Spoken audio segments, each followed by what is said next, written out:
Hello guys, welcome to our channel. இன்னைக்கான நிகழ்வு ரொம்ப திகிலான பயங்கரமான சம்பவமாக இருக்க போது என்ன நிகழ்வு அப்படின்னு பார்த்தீங்கன்னா, கொடைக்கானலுக்கு அருகாமையில் ஒரு மலை கிராமத்தில் ஒரு ஸ்கூல் இருக்காங்க.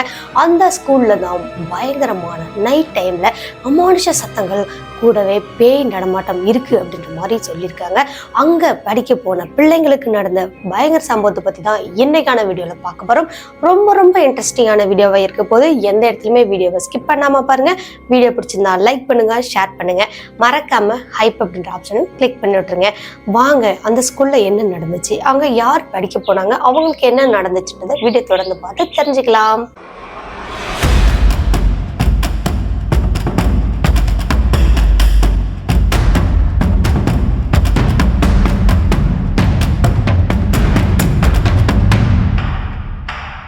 ஆல்ரெடி சொன்ன மாதிரி கொடைக்கானலுக்கு அந்த மலை கிராமத்துக்கு அருகாமையில ஒரு அழகான பள்ளிக்கூடம் ஒன்று இருந்திருக்கீங்க. அந்த பள்ளிக்கூடத்துல பார்த்தீங்கன்னா 10ஆம் வகுப்பு வரைக்கும் இருந்திருக்கு. அந்த காலகட்டத்தில் 1990 காலகட்டத்திலலாம் இந்த 10th படிக்கிற பிள்ளைங்களுக்குலாம் ஸ்பெஷல் கிளாஸ் நடக்கும். அதுவும் நைட்ல எல்லாம் கிளாஸ் நடக்குமாங்க. அந்த மாதிரி உள்ளூர்கார பிள்ளைங்க எல்லாம் படிக்க போன இடத்துல ஒரு டீச்சர் ஒருத்தவங்க மேக்ஸ் டீச்சராங்க, அவங்க சொல்லி கொடுத்துட்டு இருந்திருக்காங்க. அப்போ திடீர்னு அவங்களுக்கு என்ன ஆச்சுன்னு தெரியல, அப்படியே மயங்கி விழுந்தவங்க அங்கேயே இறந்து போயிட்டாங்க. என்ன பிரச்சனை, என்ன காரணம் அப்படின்றது யாருக்குமே புரியல. பிள்ளைங்களாம் ரொம்பவே பயந்து போயிட்டாங்க. அதுக்கப்புறம் ஊருக்காரங்களாம் வந்து அந்த டீச்சரை வந்து தூக்கிட்டு போய் ஹாஸ்பிட்டல்ல தான் பாக்குறாங்க. எல்லாமே அவங்க வந்து இறந்து போயிட்டாங்க அப்படின்றத சொல்லி முடிச்சுட்டாங்க. அடுத்து அவங்களோட சொந்த கிராமத்துக்கு அந்த உடலை வந்து அனுப்பி வச்சுட்டாங்களாங்க.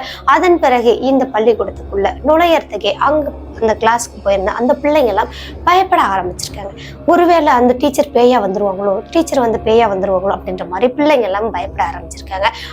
அது மாதிரியே ஒரு நாள் நைட் கிளாஸ், வேற ஒரு கிளாஸ் நடந்துட்டு இருக்கும்போது திடீர்னு ஒரு பொண்ணு வாந்தி எடுத்துக்கிட்டே இருந்திருக்காங்க. அதுவும் ரத்தமா வாந்தி எடுத்திருக்காங்க. இப்படி ரத்தமா வாந்தி எடுத்துட்டு அந்த பொண்ணு மயக்கம் போட்டு விழுந்துட்டாங்க. மயக்கம் போட்டு விழுந்த பொண்ணு ரொம்ப சீரியஸா கொண்டு போய் ஹாஸ்பிட்டல்ல சேர்த்திருக்காங்க. கொஞ்ச நாளுக்கு அப்புறம் அந்த பொண்ணு ரெடியாகி வராங்க. ஆனாலும் மீண்டும் அந்த பொண்ணுக்கு அந்த பிரச்சனை இருந்துட்டே இருந்து அந்த பொண்ணு கடைசியில இறந்து போயிட்டாங்க. இந்த மாதிரி ஒரு 2-3 பிள்ளைங்களுக்கு எல்லாம் நடந்ததுக்கு அப்புறமா அந்த கிளாஸ் ரூமை பூட்டி வச்சிடலாம் அப்படின்றத முடிவு பண்ணியிருக்காங்க. ஊருக்காரங்களும் வந்து சண்டை போட ஆரம்பிச்சிருக்காங்க. அங்கே ஆல்ரெடி ஒரு டெத் ஆயிருக்கு. அந்த கிளாஸ்லேயே நீங்கள் பிள்ளைங்களை வச்சுட்டு இருந்தா எப்படி அப்படின்ற மாதிரி எல்லாம் சண்டை போட்டு அந்த கிளாஸ் ரூமை க்ளோஸ் பண்ணிட்டாங்க. அந்த ஹோல் கட்டடமே வந்து க்ளோஸ் பண்ணி அந்த இது ஃபுல்லாக சீல் வச்ச மாதிரி ஃபுல்லாக மூடிட்டாங்கங்க. அதுக்கு பதிலாக முன்பக்கமாக உள்ள அந்த கட்டடங்களை கொஞ்சமாக எக்ஸ்டெண்ட் பண்ணி அந்த கிளாஸுங்கெல்லாம் நடக்க ஆரம்பிச்சிருக்கு. அப்போல இருந்தே இந்த நைட் கிளாஸ் அப்படிங்கிறது ரொம்ப ரேராக தான் நடக்குவாங்க. அதன் பிறகு ஒரு 10 வருஷத்துக்கு அப்புறமா ஒரு 2002 காலகட்டத்தில் இந்த கிளாஸ் ரூமை வந்து ஓப்பன் பண்ணியிருக்காங்க. அப்போது பிள்ளைங்களோட ஸ்ட்ரென்த்தும் அதிகமாக இருக்குது, கிளாஸ் நடத்துறதுக்கு கொஞ்சம் சிரமமாக இருக்குது அப்படின்றதுனால அந்த கிளாஸ் ரூமை ஓப்பன் பண்ணியிருக்காங்க. ஆனால் அப்போது 10 வருஷத்துக்கு முன்னாடி இருந்தவங்க அந்த விஷயங்கள் எல்லாம் எதுவுமே சொல்லாமலே ஓப்பனும் பண்ணிட்டாங்க.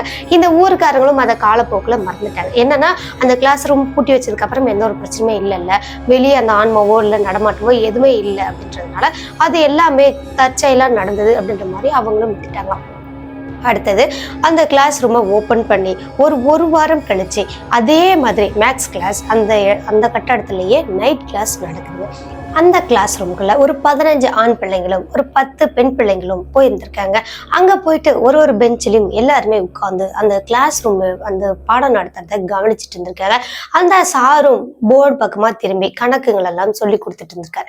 அப்போ பின்னாடி இருந்து கவனிச்சுட்டு இருந்த அந்த பிள்ளைங்களுக்கு மட்டும் ஏதோ ஒரு வித்தியாசமான ஒரு உணர்வு இருக்கிற மாதிரி, யாரோ ஒருத்தர் அந்த கிளாஸ் ரூமுக்குள்ள வித்தியாசமா ஒரு சவுண்டு விடுற மாதிரியும் இவங்களுக்கு தோணிருக்குங்க. யாருக்குன்னா திவ்யா அப்படின்ற பொண்ணுக்கு தோணிருக்குங்க. இந்த திவ்யா என்ன பண்றாங்கன்னா பக்கத்துல உள்ள அந்த பிள்ளைகிட்ட சொல்றாங்க, ஏய் இங்க பாரு, ஏதோ ஒரு சவுண்ட் வர மாதிரி இல்லை அப்படின்னு கேட்டிருக்காங்க. அப்போ அந்த பொண்ணு என்ன சொல்றாங்கன்னா, வெளியே சோன்னு மழை பெஞ்சிட்டு இருக்கு, அந்த மழை காரணமா கூட அந்த மாதிரி சத்தம் கேட்கலாம் அப்படின்ற மாதிரி அவங்க சொல்லியிருக்காங்க. இப்போ இவங்க வந்துட்டு ஜன்னல் வழியா திரும்பி பாக்குறாங்க. வெளியே பயங்கரமா மழை பெஞ்சிட்டு இருக்குங்க. கூடவே கபோர்னு இருட்டாவும் இருக்கு. ஃபுல்லா பனி மூட்டமா இருக்கிற மாதிரியும் நல்லா குளிர் நடுங்கிற மாதிரியும் இருந்திருக்கு. சரி, ஓகே, இதனாலதான் நமக்கு அந்த மாதிரி இருக்கு அப்படின்னு நினைச்சிட்டு அதை பெருசுபடுத்தாம திவ்யா அந்த கிளாஸை கவனிக்க ஆரம்பிச்சிருக்காங்க. அப்போ நல்லாவே எரிஞ்சிட்டு இருந்த அந்த லைட்டுங்க எல்லாமே பிளிங்காய் எரிய ஆரம்பிச்சிருக்கு. இப்படி பிளிங்காய் எரியும் போதெல்லாம் இந்த பிள்ளைங்க ஒண்ணு கொண்டு கையை இறுக்கி பிடிச்சிக்கிட்டு பேச ஆரம்பிச்சிருக்காங்க. மறுபடியும் அந்த மாதிரி அந்த டீச்சரோட பேய் வரப்போகுது அப்படின்ற மாதிரி இவங்களுக்குள்ள பேசிக்கிறாங்க. அங்க அங்க இந்த மேக்ஸ் டீச்சரா இருக்கார் பாத்தீங்களா, சாரா இருக்கார் பாத்தீங்களா, அவர் என்ன பண்றாருன்னா எதனால இப்படி எரியுது அப்படின்றத சுவிட்ச் பாக்ஸ் எல்லாம் தேடி அந்த இதெல்லாம் செக் பண்ணி பார்த்துட்டு இருக்காருங்க. கடைசி பெஞ்சுக்கு பின்னாடி தான் சுவிட்ச் பாக்ஸ் இருக்கு. அங்க இருந்து இவரு அந்த இதெல்லாம் செக் பண்ணி பார்த்துட்டு இருக்கும்போது திடீர்னு அந்த லைட் ஃபுல்லாவே ஆஃப் ஆயிடுச்சு. ஆஃப் ஆனதும் இவர் என்ன பண்ணிருக்காரு, இந்த மாதிரி ஏதாவது நடந்துச்சுன்னா நமக்கு யூஸ் ஆகும் அப்படின்னா 2 டார்ச் லைட் எடுத்துட்டு வந்திருக்காருங்க. அதுல ஒரு டார்ச் லைட்டை மெதுவா நகர்ந்து போய் அந்த பெஞ்சை தொட்டு டார்ச்சை எடுத்துட்டு அடிச்சு பாக்குறாரு. எல்லா பிள்ளைங்களும் உட்கார்ந்த இடத்துல அப்படியே தான் இருக்காங்க, யாரும் நகர்வும் இல்லை. ஆனா 2 பேரும் ஒரு பெஞ்ச்ல 3 பேர் உட்காந்துருக்காங்கன்னா அந்த 3 பேரும் ஒன்னா கட்டி பிடிச்சிட்டு உட்காந்துட்டு இருக்கிற மாதிரி அந்த மாதிரி அந்த பிள்ளைங்க 3 பேருமா சேர்ந்து உட்கார்ந்துட்டு இருந்திருக்காங்க. இந்த பசங்களுமே ஒரு மாதிரி நடுக்கத்தோட தான் உட்காந்துருக்காங்க. அதையெல்லாம் பார்த்துட்டு ஒன்றும் இல்லைப்பா, இது கரண்ட் போயிடுச்சு, அதனாலதான் அந்த மாதிரி இருக்கு, நீங்க பயப்படாதீங்க அப்படின்னு மறுபடியும் சுவிட்ச் பாக்ஸ்கிட்ட வந்துட்டு அந்த சுவிட்ச் எல்லாம் போட்டு பார்க்குறாங்க. லைட்டே எரியவே இல்லை. அடுத்தது சரி ஓகே எல்லாம் மெதுவா வெளியே வாங்க, நம்ம வெளியே கிளம்பலாம் அப்படின்னு இவரு பேச ஆரம்பிச்சு கொஞ்ச நேரத்திலேயே இந்த கிளாஸ் ரூம்குள்ளேயே பயங்கரமான காத்து வர மாதிரி அந்த காத்தோட சத்தம் காதெல்லாம் கிழிக்கிற அளவுக்கு பயங்கர சத்தமா இருந்திருக்கு. இந்த சத்தம் வந்ததும் அந்த சாரை நல்லா நடுங்கி போயிட்டாருங்க, பயங்கரமா பயந்து போயிட்டாரு. பிள்ளைங்கெல்லாம் வீர்னு கத்த ஆரம்பிச்சிட்டாங்க. அப்போதான் அந்த சாரு ஒரு விஷயத்த நோட் பண்ணிருக்காரு. என்னன்னா சுத்தி உள்ள வீடுகள் எல்லாம் லைட் எரியுது, இந்த கட்டடத்துல மட்டும்தான் லைட் எரியல அப்படிங்கிறத நோட் பண்ணிருக்காரு. இவரோட கையில டார்ச் இருக்கு இல்லையா, அப்போ அந்த காத்து வந்து அந்த டைரக்ஷன்ல இருந்து ஃபுல்லா லைட் அடிச்சு ஹோல் கிளாஸ் ரூமே பார்த்துட்டு இருக்கும்போது இவருக்கு பின்னாடியே யாரோ நிக்கிற மாதிரி இருந்திருக்குங்க. கூடவே இவர் எழுதிட்டு இருந்த அந்த போர்டுல யாரோ சாக்பீஸை வச்சு கிறுக்குனாங்கன்னா எப்படி இருக்கும் அந்த மாதிரி சத்தம் நல்லாவே கேட்டிருக்குங்க. இப்படி கேட்டதும் அவர் சட்டனா அந்த டார்ச்சை திருப்பிட்டு போர்டு பக்கம் பாக்குறாருங்க. எந்த பிள்ளைய கிறுக்குறாங்க அப்படின்றத பார்க்கலான்னு திருப்பியிருக்காரு. ஆனா அங்க பார்க்கும்போது அந்த சாக் பீஸ் வெள்ளை கலர்ல இருந்தது இப்போ ரெட் கலர்ல இருக்குங்க. ரெட் கலர்ல எழுதின மாதிரி தான் இருக்கு. மிராக்கல், மிரண்டு போயிட்டாங்க எல்லா பிள்ளைங்களுமே. ஐயோ பேய் வந்துருச்சு அப்படின்னு இங்க திவ்யா பக்கத்துல உள்ள அந்த பிள்ளை கத்திக்கிட்டே இருந்திருக்குங்க. அந்த பொண்ணுக்கு ஃபுல்லா தேம்பி அழுதுருக்காங்க, ஃபிக்ஸ் வர அளவுக்கு மாறிடுச்சு. ஆனா அந்த பொண்ணை கொஞ்சம் கொஞ்சமா கண்ட்ரோலுக்கு கொண்டுட்டு வந்து அழுகை நிறுத்திட்டு அந்த கிளாஸ் ரூம்ல இருந்து எல்லாருமே வெளியே ஏறலாம் அப்படின்னு ஒருத்தர் பின்னாடி ஒருத்தர் லைனா நிக்க வச்சுட்டு இந்த சார் ஃபர்ஸ்ட் போறாருங்க. வெளியே போகலாம் அப்படின்னு அந்த கதவை இப்படி ஓப்பன் பண்றாங்க. நல்லா காத்துக்கு கொஞ்சம் க்ளோஸ் ஆன மாதிரி இருக்கு, நல்லா ஓப்பன் பண்றாங்க. பார்த்தா டப்புன்னு அந்த கிளாஸ் ரூம் பூட்டின மாதிரி வெளியே பூட்டினபடி ஃபுல்லா லாக் ஆயிடுச்சு. இவரும் தட்டுன்னு தட்டுறாங்க, ஃபுல்லா ஃபோர்ஸா தள்ளி பாக்குறாரு. என்ன பண்ணியுமே திறக்கவே முடியல. இப்ப இந்த பிள்ளைங்க எல்லாருமே சேர்ந்துட்டு அந்த டோரை வந்து நம்ம தள்ளணும் அப்படின்னா கண்டிப்பா உடைச்சினாலும் வெளியே போயிடலாம் அப்படின்றதுனால எல்லாரும் போட்டு தள்ளிக்கிட்டு இருக்கிறாங்க. இப்போ திவ்யாவுக்கு பக்கத்துல உட்காந்துருந்தா அந்த பொண்ணு மட்டும் அமைதியாவே உட்காந்துட்டு இவங்களவே பார்த்துட்டு இருக்குங்க. அந்த பொண்ணோட கண்ணெல்லாம் அந்த கருவிலேயே இல்லாம ஃபுல்லா வெள்ளையா மாறின மாதிரி மாறி இருக்கு. இதை வந்து திவ்யா பார்த்துட்டு சார் அங்க பாருங்க, அவளை பாருங்க அப்படின்னு திருப்பி கூப்பிட்டு அந்த பொண்ணு பார்க்கும்போது அந்த பொண்ணு நார்மலா இவங்களை பார்த்து சிரிச்சிட்டு இருந்திருக்காங்க. கூடவே இன்னொரு இடத்தையும் அந்த பொண்ணு பார்க்குதுங்க. அது எங்க அப்படின்னு பார்த்தீங்கன்னா அந்த கிளாஸ் ரூம்லயே அந்த போர்டு இருக்கு பார்த்தீங்களா, அந்த போர்டுக்கு கீழே தாங்க யாரோ இருக்கிற மாதிரி இந்த பொண்ணு பார்க்குதுங்க. இவங்களையும் பார்க்குது, அங்கேயும் பார்க்குது, இவங்களையும் பார்க்குது, அங்கேயும் பார்க்குது. இப்படியே பார்த்துட்டு இருக்கும்போது திவ்யாவும் இன்னொரு பையன் ஒருத்தர் இருந்திருக்காங்க, அவன் பேர் பிரசாந்த் தான். இந்த பையனும் அந்த பொண்ணை நோட் பண்ணிட்டான். அப்போ அந்த போர்டு பக்கத்துல என்ன இருக்கு அப்படின்றத பார்க்கலாமேன்னு அந்த பையன் திரும்பி பார்த்துருக்காங்க. அந்த இடத்துல பயங்கரமா பெரிய முடி வச்சுட்டு கிழிஞ்ச ஒரு சேலை கட்டிக்கிட்டு ஃபுல்லா ரெட் கலரா இருக்கிற மாதிரியும் இருக்குங்க. அதுவும் ஒரு விகாரமான உருவம், கருவிழியே இல்லாம வெள்ளை விழி மட்டும் வச்சுக்கிட்டு அந்த இடத்துல உட்கார்ந்துட்டு இருக்குங்க. பார்த்த பையன் வீச்சுன்னு கத்திட்டு அந்த கும்பலுக்குள்ள போய் உள்ள நுழைஞ்சலாம் அப்படின்னு சொல்லிட்டு ஒரு 10 பேர் இருக்கிறாங்களா, அவங்க எல்லாம் ஃபுல்லா ஃபோர்ஸா தள்ளிட்டு இருக்காங்களா, அவங்களுக்கு இடையில போயிட்டு நின்றுட்டாங்க. அப்போதான் சார் அங்க பாருங்க, சார் அங்க பாருங்க அப்படின்னு சொல்லிட்டு அந்த சாரோட அந்த டார்ச் லைட்டை திருப்பி பார்க்க சொல்றாங்க. அந்த போர்டுக்கு கீழே பார்க்க சொல்லும் போதுதான் அந்த சாருக்குமே அங்க ஏதோ இருந்த மாதிரி இருக்குங்க. ஆனா ஒரே செகண்டுக்குள்ள அங்க இருந்து மறைஞ்சு போன மாதிரி நகர்ந்து போன மாதிரி போயிருக்குங்க. இதையும் அவர் பார்த்துட்டாரு. ஆனா பிள்ளைங்க முன்னாடி பயத்தை வெளிக்காட்டக்கூடாது, நம்மளே பயந்துட்டோம் அப்படின்னா கண்டிப்பா அவங்க இன்னும் மிரண்டுருவாங்க அப்படின்ற காரணத்தினால இவர் அதுல எதுவுமே கிடையாதுடா, நீங்க வந்து கதவை தள்ளுங்கடா அப்படின்னு சொல்லிட்டு கதவை தள்ளிட்டு இருக்காங்க. இப்போ அந்த ரூமோட டெம்பரேச்சர் ரொம்ப ரொம்ப ரொம்ப குளிரா மாறுதுங்க. ஃபுல்லா உறைஞ்சு போற அளவுக்கு அவ்வளோ ஒரு குளிரா மாறுது. இப்போதான் மெதுவா யாரோ ஒருத்தவங்க நடக்கிற மாதிரி, அதுவும் நல்லா திம்முன்னு காலை வச்சு நடக்கிற மாதிரி அந்த ஹோல் கிளாஸ் ரூமே கேட்குது. இந்த சத்தம் இவங்க எல்லாருக்குமே கேட்டிருக்கு. இந்த சத்தம் வர டைரக்ஷன் பார்த்து திரும்புறாங்க. அந்த இடத்துல ஏதோ ஒண்ணு கருப்பா இருக்கிற மாதிரி மட்டும் நல்லா தெரியுதுங்க. அதுவும் ஒரு சிலர் கண்ணுக்கு மட்டும்தான் தெரிஞ்சிருக்கு, எல்லாரோட கண்ணுக்கும் தெரியல. ஒரு சிலருக்கு மட்டும் அது தெரிஞ்சிருக்கு. தெரிஞ்சவங்க எல்லாருமே வீச்சுன்னு கத்திட்டு ஒரு பெஞ்சு கடையிலும் போய் ஒளிய ஆரம்பிச்சிருக்காங்க. ஒருத்தவங்க அந்த சாரையை இறுக்கி பிடிச்சிட்டு காப்பாத்துங்க அப்படின்னு கத்த ஆரம்பிச்சிருக்காங்க. இப்போ அந்த சாருக்கும் அந்த உருவம் தெரிஞ்சிருக்கு. இப்போ பிள்ளைகளை காப்பாத்துறமே அப்படின்றதுனால வேகமா சாமி பேரை சொல்லுங்க, இந்த மாதிரி பாட்டு பாடுங்க அப்படின்றதெல்லாம் இவர் சொல்லி கொடுக்குறாருங்க. அப்போ அந்த கதவானது தானா ஓப்பன் ஆகுது. ஆனா அந்த உருவம் கிளாஸ் ரூம்ல தான் இருக்கு. இந்த கதவு ஓப்பன் ஆனதும் ஒருத்தரா சீக்கிரம் ஓடுங்க, பேக்ல எதுவுமே எடுக்காதீங்க, எதுவா இருந்தாலும் நம்ம பகல்ல வந்து பாத்துக்கலாம், நீங்க கிளம்புங்க அப்படின்னு சொல்லிட்டு வெளியே துரத்தி விடுறாங்க. இந்த பிள்ளைங்களும் இருட்டுக்குள்ள போகிறதுக்கு பயப்படுறாங்க. வெளியே மழையும் பெஞ்சிட்டு இருக்கு. ஒருத்தரையும் கொண்டு போய் இவர் விட்டுட்டு வரதுக்குள்ள இருக்கிற பிள்ளைங்களுக்கு ஏதாவது பிரச்சனையாயிருமே அப்படின்னு சொல்லிட்டு இந்த உள்ள இருக்கிற அந்த பேகை மெதுவா இந்த சாரை வெளியே எடுத்து வைக்கிறாங்க. பேகை தலைமையில வச்சுட்டு வேகமா அவங்க வீட்டுக்கு ஓடிடுங்க அப்படின்றத சொல்லியிருக்காரு. 2 டார்ச் லைட் வச்சிருக்காருல்ல, அந்த 2 டார்ச் லைட்ல 10 பெண் பிள்ளைங்க இருக்காங்களா, அவங்க கிட்ட ஒரு டார்ச் லைட்டை கொடுத்துட்டாங்க. இப்போ இந்த பாய்ஸ்க்கு ஓரளவுக்கு தூரம் போற வரைக்கும் டார்ச் அடிச்சிருக்காரு. அதன் பிறகு அவங்கவுங்க வீட்டுக்கு போயிருங்க அப்படின்றத சொல்லியிருக்காரு. அப்பாடா, எப்படி நம்ம எல்லா பிள்ளைங்களையும் காப்பாத்திட்டோம் அப்படின்னு நிம்மதி பெருமிச்சு விட்டு இந்த நபர் அந்த சார் என்ன பண்றாருன்னா, இப்போ அந்த கிளாஸ் ரூம்ல மறுபடியும் திரும்பி பார்க்கறாருங்க. இப்போ திரும்பி பார்க்கும்போது லைட்டு ஆன்ல இருக்கு. அந்த கிளாஸ் ரூம் ரொம்ப அமைதியா இருக்கிற மாதிரி இருக்கு. ஆனா அந்த போர்ட்ல மட்டும் யாரோ எழுதிக்கிட்டே இருக்கிற மாதிரி அந்த சாக்பீஸோட அந்த கீச்சு சத்தம் நல்லா கேட்குது. இப்போ கேக்குதே, என்னடா இது வித்தியாசமா இருக்கே, ஒருவேளை இந்த ஊருக்காரங்க சொல்றது உண்மையா இருக்குமோ, நம்ம தான் தப்பா நினைச்சிட்டோமோ அப்படின்ற மாதிரி இவரும் யோசனை பண்ணிட்டு மெதுவா அந்த கிளாஸ் ரூமோட அந்த கதவு பக்கத்துல வராங்க. அங்க வரும்போது பார்த்தா ஒரு பொண்ணுங்க ஃபுல்லா பழைய கிழிஞ்ச மக்கி போன சேலை மாதிரியும் தலையெல்லாம் விரிச்சு போட்டுக்கிட்டும், அது கூடவே பெரிய நகங்கள் வச்சுக்கிட்டும் அந்த சாக்பீஸை எடுத்து அந்த போர்டில் எதையோ எழுதிட்டு இருக்காங்க. ஒரு கணக்கு சொல்லி கொடுத்தா எப்படி இருக்கும், அந்த மாதிரி ஒன் பை ஒன்னா ஸ்டெப்பா போட்டு அந்த கணக்கை வந்து சால்வ் பண்றாங்க. இந்த மாதிரி அந்த உருவம் பண்ணிட்டு இருந்திருக்கீங்க. அதையும் இவர் பார்த்துட்டே இருக்காரு. நல்லா லைட் எரியுது. இவர் கண்ணுக்கு அந்த உருவம் நல்லா தெரியுது. தெரிஞ்சுட்டே இவரும் பார்த்துட்டே இருந்திருக்காருங்க.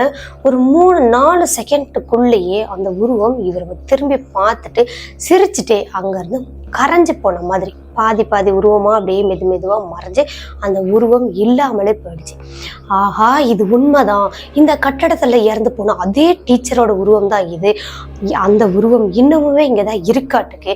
இந்த கட்டடத்துக்கு இனிமே நம்ம வரக்கூடாது, இதை நம்ம கண்டிப்பா மூடியே ஆகணும் அப்படின்றத அன்னைக்கு மனசுல வச்சுட்டு இவரோட பேக் எதுவுமே எடுக்கலையாங்க. கட்டடம் கூட நல்லா கூட க்ளோஸ் பண்ணலையாங்க. 1க்கு 2 இந்த கதவை மட்டும் சும்மா அப்படியே லைட்டா சாத்தி விட்டுட்டு, தான்லாம் எதுவும் பண்ணல, லைட்டா சாத்தி மட்டும் விட்டுட்டு இவர் பாட்டு கிளம்பி போயிட்டாராங்க.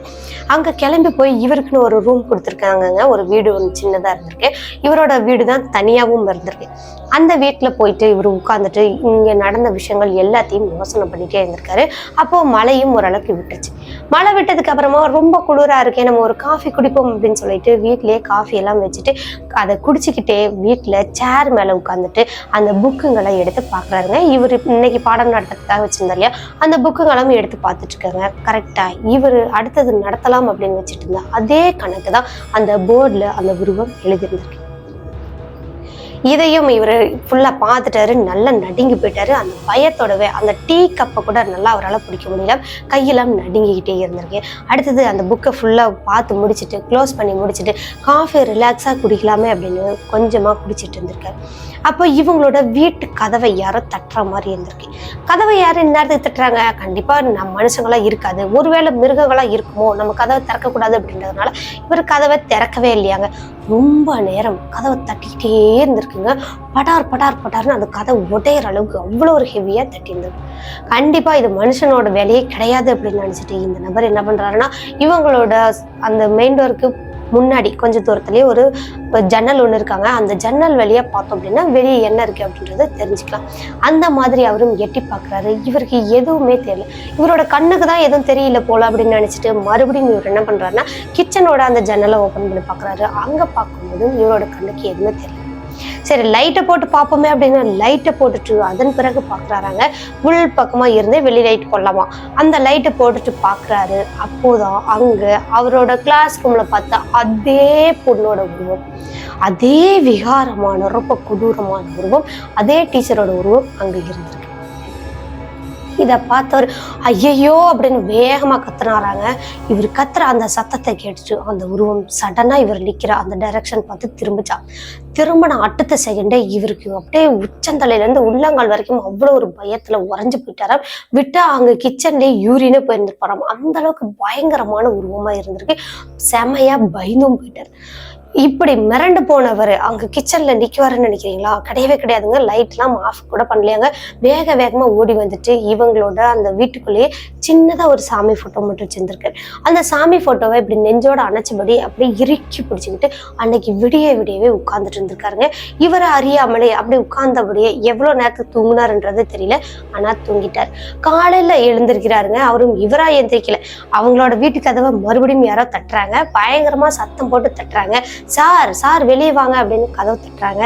இப்படி தட்டுற அந்த சத்தம் கேட்டுதான் இவர் எந்திரிச்சு அந்த சாமி போட்டோ எல்லாம் எடுத்த இடத்துல வச்சுட்டு கேஷுவலா ரொம்பவே பயப்படாத மாதிரி நார்மலா இருக்கிற மாதிரி அந்த மாதிரி போய் கதவை திறக்கிறாரு.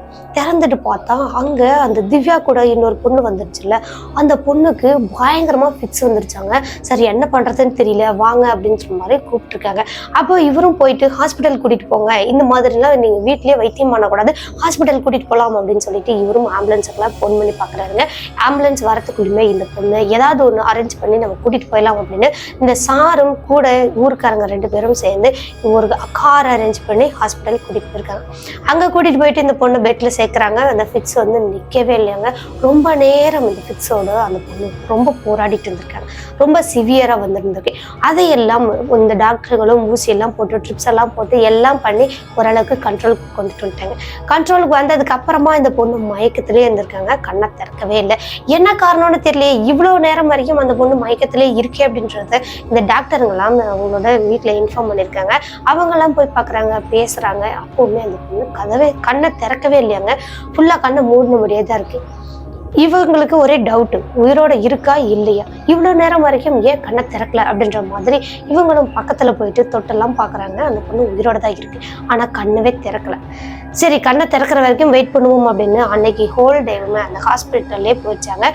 அன்னைக்கு நைட்டு 8 மணிக்கு மேலே ஆயிடுச்சாங்க. அதுக்கப்புறமா தான் அந்த ஊருக்காரங்க இன்னொருத்தவங்க வந்து வீட்டுக்கு வர அப்படின்னு சொல்லியிருந்துருக்காங்க. அவங்களோட சேர்ந்து இந்த சாரும் அவங்களோட வீட்டுக்கு வராருங்க. வர வழி எல்லாம் இவருக்கு பயங்கரமான யோசனை. நைட்டே அந்த பொண்ணு ஒரு மாதிரி இருந்தால அந்த பொண்ணுக்கு தானே அந்த பேயும் ஃபர்ஸ்ட் தெரிஞ்சிச்சு அப்படின்ற மாதிரி இவரும் பல யோசனையில வந்துட்டு இருந்திருக்காரு. நல்லா வந்துட்டாருங்க. அப்போ அந்த ஊருக்கு நடுவில் வந்து அந்த காரை விட்டு இறங்குறாரு. இறங்கினதுக்கு அப்புறமா இவரோட கண்ணில் ஃபர்ஸ்ட் பட்டது அந்த கிளாஸ் ரூம் தானாங்க.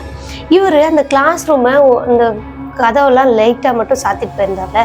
இப்போ பார்க்கும்போது கதவு ஓப்பன்ல இருக்கு. அந்த கிளாஸ் ரூம்ல லைட்டும் எரிஞ்சிட்டு இருந்திருக்கு. அன்னைக்கு ஸ்கூல் போனவங்க யாருமே அந்த கிளாஸ் ரூமை சாத்தலையா, அந்த லைட்டு ஆஃப் பண்ணலையா, என்ன ஏதுன்னு இவருக்கே தெரியல. என்னடா இது இவ்வளவு நேரத்துக்கு ஓப்பன்ல இருக்குது, ஒருவேளை மிருகங்கள்லாம் உள்ள போயிட்டா என்ன பண்றது அப்படின்ற மாதிரிலாம் இவர் யோசனை பண்ணிட்டு அந்த கிளாஸ் ரூமை வெளியே பக்கமா இருந்து லாக் பண்ணிட்டு வந்துடலாம் அப்படின்னு போயிருக்காருங்க. போகும்போதும் அந்த ஊருக்காரங்கெல்லாம் இல்லைங்க சார் வேண்டாம், இவ்வளவு நேரத்துக்கு அங்கே போகாதீங்க, நான் எங்களுக்கு ஆல்ரெடி தெரியும் இது மாதிரிலாம் நிறைய நடந்திருக்கு, இந்த கிளாஸ் ரூமை திறக்காதீங்கன்னு நாங்களும் எவ்வளவோ போராடணும் அப்படின்ற மாதிரிலாம் சொல்றாங்க. ஆனா இவர் கேட்கவே இல்லை. அந்த கிளாஸ் ரூமை போய் லாக் பண்ணலாம் அப்படின்னு போயிருந்திருக்காரு. அங்க போயிட்டு கிளாஸ் ரூமை இப்படி வெளிப்பக்கமா இருந்து லாக் பண்ணாருங்க. ஆனா கதவை லாக்கே பண்ண முடியலங்க. இவரோட கண்ட்ரோல் மீறி அந்த கதவு ஓப்பன் ஆகிட்டே தான் இருக்கு. 2-3 டைம் க்ளோஸ் பண்ணி லாக் போடுறாங்க. தானாவே லாக் ஓப்பன் ஆகி கதவும் ஓப்பன் ஆயிருந்தாங்க. என்னடா இது, இங்க என்ன நடக்குது அப்படின்றது நல்லா அவர் புரிஞ்சுக்கிறதுக்குள்ளேயுமே அந்த கிளாஸ் ரூமுக்குள்ள ஒரு 2-3 உருவங்கள் சின்னதா இருக்கிற மாதிரியும் அந்த டீச்சரோட உருவம் பாடம் நடத்துற மாதிரியும் பார்த்துருக்காருங்க. உடம்பெல்லாம் நடுங்கி விட்டாருங்க. பயங்கரமா மிரண்டு போனவர் அந்த கிளாஸ் ரூம் சாத்த கூட இல்லையாங்க, வேகமா ஓட்டம் பிடிச்சு ஓடுறாராம். ஐயோ என்னை காப்பாத்துங்க காப்பாத்துங்க அப்படின்னு ஓடுறாராங்க. ஓடும்போது இவரும் அந்த ரோட்ல விழுந்து பிறண்டு பயங்கரமா அடிபட்டு அதுக்கப்புறம் எந்திரிச்சு ஒரு வழியா ஓடுறாராங்க. அங்க அவங்களோட அந்த ஊருக்குள்ள போயிட்டு ஒரு வீட்டு திண்ணையில போய் உட்காந்துட்டுறாங்க. ஐயோ சார் என்னங்க சார் ஆச்சு, ஏன் இப்படி ஓடி வரீங்க, என்ன ஆச்சு, இங்க பாருங்க கை கால்லாம் ரத்தம் வருது, என்ன ஆச்சு அப்படின்னு அவங்க ஊருக்காரங்களாம் கேட்கும்போது தான் இந்த மாதிரிதான் அந்த கிளாஸ் ரூம்ல நடந்துட்டு இருந்துச்சு, நானே என் கண் கூட பார்த்துட்டேன் அப்படின்ற மாதிரி சொல்லியிருக்காருங்க. இப்படி சொன்னதும் அந்த ஊருக்காரங்க என்ன சொல்றாங்கன்னா, சார் இது ஏற்கனவே நடந்துட்டு இருந்தது தான், ஆனா யாருமே கேட்காம அந்த கட்டடத்தை ஓப்பன் பண்ணுறதுக்கு விட்டுட்டாங்க, கண்டிப்பா அந்த கட்டடத்துல தான் அந்த டீச்சரோட ஆன்மா இருக்கு அப்படின்றதையும் சொல்லியிருக்காங்க. அதனாலதான் அங்க 2-3 பிள்ளைங்க இறந்து போனாங்க அப்படின்றதையும் சொல்லியிருந்திருக்காங்க. இப்போ பெட்ல சேர்த்திருக்க அந்த பொண்ணுக்கும் என்ன ஆகுமோ ஏது ஆகுமோ தெரியல, கண்டிப்பா அந்த பொண்ணு உயிர் படைச்சு வந்தான்னா அவ அந்த கடவுளோட அருள் பெற்றிருக்கா அப்படின்னு அர்த்தம் சார் அப்படின்ற மாதிரி அவங்க ஊருக்காரங்க எல்லாம் சொல்லியிருக்காங்க. அடுத்தது கொஞ்சம் தண்ணி எல்லாம் வாங்கி குடிச்சிட்டு அந்த புண்ணெல்லாம் கழுவிட்டு அங்கேயே மஞ்சத்தூளும் தேங்காய் எண்ணெயும் வச்சு அந்த அந்த சாருக்கு வந்து அந்த காயத்து மேல தடவிட்டுட்டாங்க. வலி பயங்கரமா வடிச்சிட்டு இருந்திருக்கு. அதன் பிறகு மெதுவா எழுந்து அவங்களோட வீட்டுக்கு போறாங்க. வீட்டுக்கு போகும்போதும் கூட ஒரு ஆள் வர்றாருங்க. அந்த ஆளுகிட்ட தான் என்ன நடந்துச்சு, இந்த கட்டடத்துல என்ன நடந்துச்சு அப்படின்னு எல்லாம் கேட்குறாங்க. அப்போ அந்த டீச்சர் இறந்து போனது, அதுக்கப்புறம் நடந்தது, அந்த கட்டடத்தை மூடி வச்சது, எல்லா விஷயத்தையுமே அந்த நபர் சொல்லியிருக்காங்க. சொன்னதுக்கு அப்புறமா இந்த சாருக்கு என்ன தோணுதுன்னா, மறுபடியும் அந்த கட்டடத்தை மூடி வச்சுட்டா நமக்கு எந்த பிரச்சனையும் வராதில்ல, பிள்ளைங்களுக்கும் எந்த பிரச்சனையும் இருக்காதில்ல அப்படின்ற மாதிரி இவரும் யோசிச்சிருக்காங்க. அடுத்த நாள் காலையில விடிஞ்சதுக்கு அப்புறமா இவங்களுக்கு சீனியர் ஆஃபீஸர்லாம் இருப்பாங்கல்ல, அவங்களுக்குலாம் இன்ஃபார்ம் பண்ணி இந்த மாதிரி தான் நடக்குது அப்படின்றத சொல்லியிருக்காங்க. ஆனா அவங்க யாருமே இந்த விஷயத்த நம்பவே இல்லையாங்க. இதை வந்து கண் கூட பார்த்தா மட்டும்தான் நம்புவாங்க. சும்மா நம்ம வாயில போய் சொன்னோம்னா பேய் இருக்கு பிசாசு இருக்குன்னு சொன்னோம்னா கண்டிப்பா யாருமே நம்ப மாட்டாங்கல்ல. அதே மாதிரி தான் இந்த நபர் சொன்னதையும் யாருமே நம்பவே இல்லை. அடுத்தது இவர் அதுக்கப்புறம் அந்த ஹெச்எம் சார்லாம் இருக்காங்கல்ல, அவங்க கிட்ட பேசி சீனியர் ஆஃபீஸர்கிட்ட பேசி அந்த கட்டடத்தை மூடிட்டாராம். மூடினதுக்கு அப்புறமா தான் இவருக்கும் கொஞ்சம் உயிரே வந்த மாதிரி இருக்கு. அந்த ஹாஸ்பிட்டல்ல சேர்த்திருந்த அந்த பொண்ணுமே வந்துட்டு உயிர் பழிச்சு வந்துட்டாங்க, எந்த பிரச்சனையுமே இல்லை. என்னன்னா கொஞ்சம் பேசுறது வந்து கொஞ்சம் ஸ்லோவா திக்கி பேசிட்டு இருப்பாங்களாட்டுக்குங்க, அந்த ஒரு பிரச்சனை தான். அதுவும் போக போக பழகிரும் அப்படின்ற மாதிரி அவங்களோட அந்த ரிப்போர்ட்லாம் கொடுத்து அனுப்பிச்சு வச்சுட்டாங்க, டிஸ்சார்ஜ் பண்ணிட்டாங்க. அந்த பொண்ணும் வீட்டுக்கு வந்துட்டாங்க. வீட்டுக்கு வந்த அந்த பொண்ணு அப்பப்போ பயங்கரமா கத்திக்கிட்டே இருக்குமாங்க. என்னன்னா எங்கேயாவது ஒரு இடத்த பார்த்துட்டு பயங்கரமா கத்துமா. என்ன இடம் அப்படின்னு பாத்தீங்கன்னா இந்த ரோட்டு பகுதியில தாங்க பார்த்து உட்காந்து நல்லாவே பேசிட்டு இருக்குமா, திடீர்னு கத்துமா. என்னத்துக்காக அப்படி கத்துறா என்னன்னு தெரியலையே அப்படின்னு சொல்லிட்டு ஒரு நாள் நிக்க வச்சு கேக்குறாங்க, எதுக்காக இப்படி கத்துற, என்ன விஷயம் அப்படின்னு கேட்கும்போது தான் இந்த பொண்ணோட கண்ணுக்கு அந்த டீச்சரோட உருவம் இந்த பக்கம் நடந்து போறது. ஆல்ரெடி இந்த ஊருக்குள்ளேயே தான் அந்த டீச்சரும் ஒரு வீட்டை வாடகைக்கு எடுத்திருப்பாங்க. அந்த டீச்சர் வர்றது போறது, அவங்க கிளாஸ் ரூம்ல திடீர்னு லைட் எரியுது, கிளாஸ் ரூம்ல இந்த பிள்ளைங்களாம் படிச்சுட்டு இருந்தா ஒரு சவுண்ட் இல்லை, அந்த மாதிரி சவுண்டு வருது. இந்த மாதிரி இந்த பொண்ணுக்கு பயங்கரமான பயத்தை கொடுத்துட்டே இருந்திருக்கு. அது எல்லாத்தையுமே இவங்களோட வீட்டில் உள்ளவங்களோட உதவியோட அந்த பொண்ணும் அந்த பயத்துலேருந்து கொஞ்சம் கொஞ்சமாக மீண்டு வந்துட்டாங்க. இந்த சாருமே அந்த கட்டடத்தை லாக் பண்ணதுக்கு அப்புறம் எந்த ஒரு பிரச்சனையும் இல்லை. ஒரு நாள் என்ன பண்ணியிருக்காருன்னா, ஏதாவது பிரச்சனை இருக்கா என்ன ஏதுன்றதை ஊருக்காரங்களுக்கு தெரியாமலே இவர் ஒரு 9 மணிக்கு மேலே அந்த கட்டடத்து பக்கம் போறாருங்க, டார்ச் லைட் எடுத்துக்கிட்டு. மற்ற பில்டிங்கு எல்லாமே நார்மலாக இருக்கு, இந்த பில்டிங் மட்டும் ஏதோ ஒரு வித்தியாசமா ஒரு ஹாண்டடான பிளேஸ் மாதிரி இவருக்கு தெரிஞ்சிருக்குங்க. அந்த கட்டடத்தை பார்த்தாவே பயம் வர மாதிரி, மிரள விடுற மாதிரி, என்னமோ அங்க இருக்கிற மாதிரி இவருக்கு தோணிட்டு இருந்திருக்கு. அந்த ஃபீலோடவே அவரும் ரொம்ப நேரம் அங்க நின்று பாக்குறாருங்க. சடனா இவரோட முகத்துக்கு நேரா ஏதோ ஒரு உருவம் வந்து போற மாதிரி இவர் பார்த்திருக்காரு. மிரண்டு அந்த டார்ச் லைட்லாம் கீழே விழுந்துச்சாங்க. ஒரு 2-3 அடி பின்னாடி போய் பொத்துன்னு விழுந்துட்டாரு. விழுந்தவர் டக்குன்னு அந்த டார்ச் லைட்லாம் கையில எடுத்து பிடிச்சிட்டு இப்படி அப்படின்னு அடிச்சு பாக்குறாருங்க. எங்கேயுமே எதுவுமே இல்லை. எல்லாமே நம்மளோட கற்பனை தான் அப்படின்னு நினைச்சிட்டு இவரும் அதை பெருசு பண்ணாம இந்த பேய்கிட்ட இருந்து தப்பிச்சா போதும் அப்படின்னு வேற ஒரு ஊருக்கு டிரான்ஸ்ஃபர் வாங்கிறதுக்காக எழுதி போட்டிருக்காருங்க. அதே மாதிரி அந்த பகல் டைம்ல மட்டும் கிளாஸ் நடத்துறாங்க, நைட் கிளாஸ் நடத்துறதே கிடையாது. இப்போ வரைக்குமே அந்த ஊர்ல வந்து அந்த நைட் கிளாஸ்லாம் நடத்துறது கிடையாதுங்க. ஆனா அந்த கட்டடம் இப்போ வந்து இடிச்சுட்டு மறுபடியும் ஒரு கட்டடம் அது மேலே கட்டியிருக்காங்க. அந்த கட்டடத்தினால எந்த ஒரு பிரச்சனையும் இல்லாம இருந்திருக்கு. சாயங்காலம் 6 மணி வரைக்கும் கூட பிள்ளைங்களுக்கு கிளாஸ் நடத்துவாங்க, அதுக்கப்புறம் கிளாஸ் நடத்துறதே கிடையாது. ஆனா இப்போ அந்த ஊர் நல்லா தான் இருக்கு அப்படின்ற மாதிரி இந்த நிகழ்வு சொல்லியிருக்காங்க. அந்த ஊருக்கு மேக்ஸ் டீச்சரா வேலைக்கு போன அந்த நபர். இந்த மேக்ஸ் சாருக்கு நடந்த அந்த அனுபவம் எப்படி இருந்துச்சுன்னு மறக்காம கமெண்ட் பாக்ஸ்ல கமெண்ட் பண்ணுங்க. எவ்வளவோ ஸ்கூலுக்கு நான் வேலைக்கு போயிருக்கேன், ஆனா இந்த மாதிரி ஒரு அனுபவம் எனக்கு வந்ததே கிடையாது.